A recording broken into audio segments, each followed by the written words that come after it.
Here's an AMI This Week shortcut with Shelby Travers.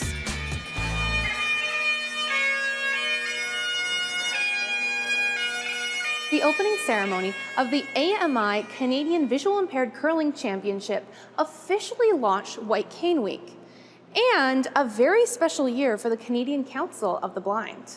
We're celebrating our 75th anniversary. Founded in 1944 by World War II veterans and blind schools, the CCB is the largest membership-based organization for the blind in Canada and is known as the Voice of the Blind. Louise Gillis is the national president. Mandate is to improve the quality of life for those living with vision loss and to prevent vision loss. Louise's journey to becoming national president of the CCB started one day in 1996. On this particular day that I went into work, and at 9 o'clock in the morning I started my shift and talked to the people I was working with for the day. And in the blink of an eye, at 9:05, my vision was basically gone. A ruptured blood clot in a retinal vein ultimately led to nerve damage in her eye, which caused the vision loss.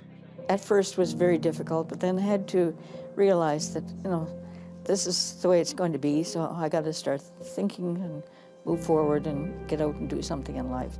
That something was to make a difference in other people's lives. I started just doing a bit of volunteering, made some great friends, and they mentored me in how to, begin living my new life. So from there on, I said, well, you helped me, so now I help someone else. Bring it in now. One of her many accomplishments as a CCB member was the formation of the first curling team for people with vision loss in Nova Scotia. Once I got on the national board and realized that curling was a sport for people who had vision loss one way or another, and I said, well, we need to do something more to become more active in our chapter. We weren't doing much of anything really, so I said, let's try curling.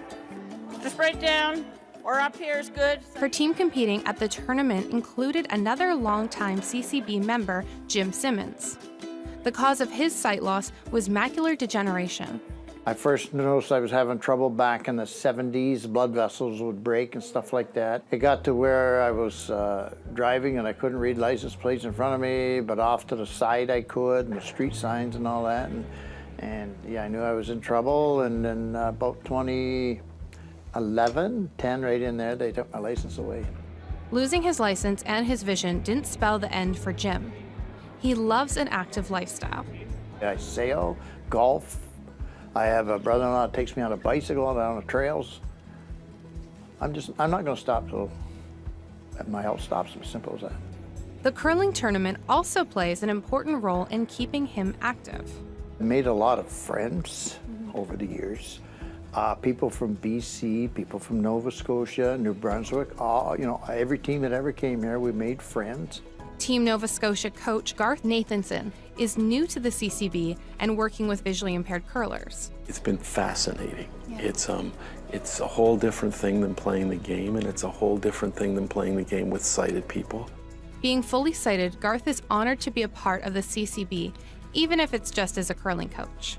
I'm proud to be part of it. I'm proud that they've included me. I'm gratified that they've included me, and this team has included me, because that's been fascinating for me. Curling is but one activity that connects people. Louise says the CCB has expanded its horizons. There's rock climbing, aquatics of several different ways, with paddling, rowing, and swimming, and new chapters are budding up in that direction. But the one direction the CCB has pointed itself towards is technology. With the Get Together with Technology program, it helps a lot of people to keep in touch with family and friends much easier. In order to keep the CCB relevant for another 75 years and beyond, the plan going forward is to change with the times. We should never keep it the same. We want to change it so that people, whatever the interest at the time is, we go in that direction. For now, Louise is just trying to win a curling tournament. Really hard, really hard.